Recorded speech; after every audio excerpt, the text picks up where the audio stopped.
ሰላም ጤና ይስጥልን ክቡራን የዩቲዩብ ቤተሰቦች፣ የሰዓቱን አጫጭር መረጃዎች እየቀርብ ያለው እስከ ፍጻሜው አብራችሁን ቆዩ።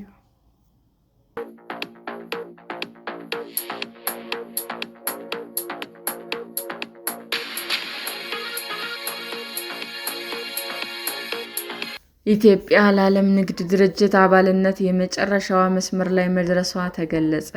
ለዓለም ንግድ ድርጅት አባልነት ድርድር ላይ የቆየችው ኢትዮጵያ የመጨረሻ መስመር ላይ መድረሷ ተገለጠ። በንግድና ቀጠናዊ ትስስር ሚኒስቴር እስካሁን የሚመራው የኢትዮጵያ ልዑክ ለካሜሩን ያውንዴ እየተካሄደ ባለው 14ኛው የዓለም ንግድ ድርጅት የሚኒስትሮች ኮንፈረንስ እየተሳተፉ ነው።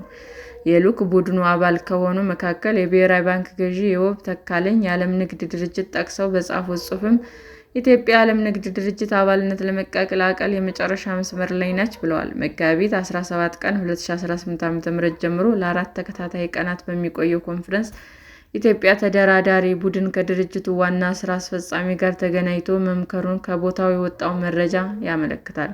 ከ22 ሀገሮች ጋር የድርጅቱ አባል ለመሆን ድርድር እያካሄደች ከሚገኙ ሀገሮች መካከል ኢትዮጵያ ባለቤትነቱን ለመቀላቀል ጥረት ከጀመረች 2 አስርት ዓመታት አልፈዋታል።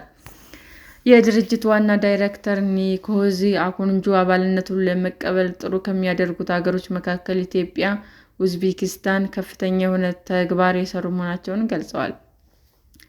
ኢትዮጵያ መሰረታዊ የሚል የድርድር ሂደትን በማከናወን ለአባልነቱ መቃረቧን የገለጹ ሲሆን ያልተገደበ የፖለቲካ ቁርጠኝነት መኖሩ ተገልጿል። ኢትዮጵያ የደረሰችበትን ወሳኝ ምዕራፍ የኢትዮጵያ ወደ አባልነት የመቀላቀል ሂደት ግልጽ ተስፋና እምነት መኖሩን የሚያመለክት ነው ብለዋል።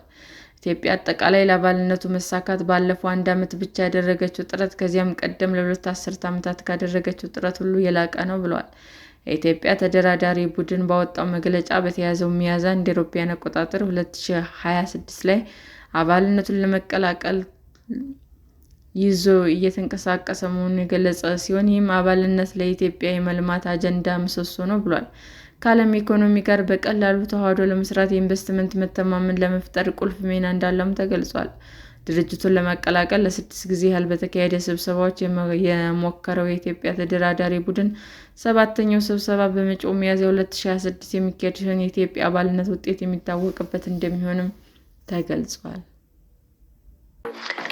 ሰላም ጤና ይስጥልን ውድ የዩቲዩብ ቤተሰቦቼ እንዴት ናችሁ? አዲስ ጀማሪ ነኝና ሰብስክራይብ ያደረጋችሁ አበረታቱኝ። አመሰግናለሁ። የዩቲዩብ አድማጮቻችን ለሰዓቱ ያቀረብኩላችሁ አጫጭር መረጃዎች ይህንን ይመስል ነበር። በሌላ መረጃ እስክንገናኝ ሼር፣ ላይክ፣ ሰብስክራይብ እንዲሁም ቢቀርብልን የምትሉት መረጃ ካለ ኮሜንት እያደረጋችሁ ቸር ቆዩን።